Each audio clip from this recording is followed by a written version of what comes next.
రైతు సోదరులందరికీ నమస్కారం. 4వ తేదీ డిసెంబర్ నెల 2025 మదనపల్లి టమాటా మార్కెట్ టాప్ ధరలు చూసుకున్నట్లయితే ఇప్పటివరకు జరిగిన యాక్షన్లో అయితే రూ. 840 అయితే సూపర్ టాప్ ఉన్నా.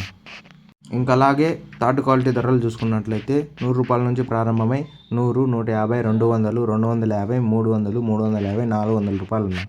అలాగే సెకండ్ క్వాలిటీ ధరలు చూసుకున్నట్లయితే 400 నుంచి ప్రారంభమై 400, 450, 500, 550, 600, 650, 700 ఉన్నాయి.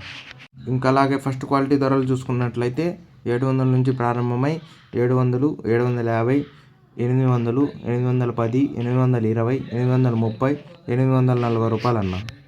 అలాగే రైతులకైతే ఎక్కువగా న్యాయం జరిగేదంటే 300 నుంచి ప్రారంభమై 300, 400, 450, 500, 550, 600, 650, 700 అన్నా. చాలా వరకు అయితే వేలంపాట జరగాల్సింది. ఇంకా ఏమైనా ధరలు పెరిగినట్లయితే నెక్స్ట్ వీడియోలో అప్డేట్ ఇస్తాను. అలాగే మీకు ఈ ఇన్ఫర్మేషన్ నచ్చినట్లయితే లైక్ చేయండి, షేర్ చేయండి, సబ్స్క్రైబ్ చేసుకోండి అన్న.